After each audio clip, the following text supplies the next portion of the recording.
chan tha chu kam hang ton man se nun nak tak tak le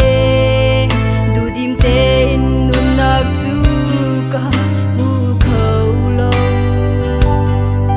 nge chia lum kwa in ka boy pasin a tha ka cham Giêsu ni on nem te in nun nak tak tak chu kai ma ka si ati Giêsu ni lam le beta nun nak chu ka si ati kai ma sin da ti lo chun pa sin an phan ko lai lau chu si cha mo le na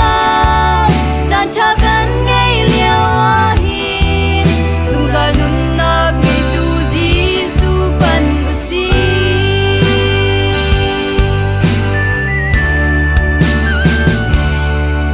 nun na kan ti min ha hin dak sa nun na ka i kharau nun nak zong a minum mi sar chom mi nun na zong a kharau nun nak ti mi chu chowa in chok kho silo ti san in chok mi asi chu nun nak chu hoi dot nang na ngei chang mo Giêsu ni lam le beta nun nak chu ka si ati kai ma sin da ti lo chun pa sin an phan kho lai lau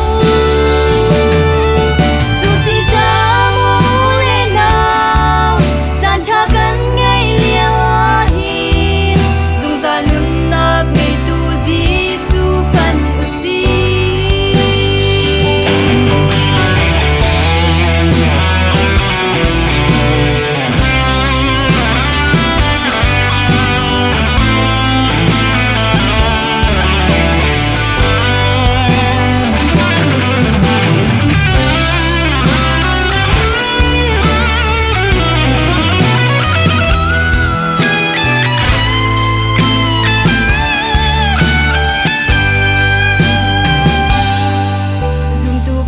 ti min ha zong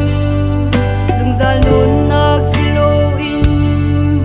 adi khâu mi nun nak le par tanin kan nun chan kan mang ton ha chunakin a hel mi chu zung zal nun nak din cha ni fa de in khacham le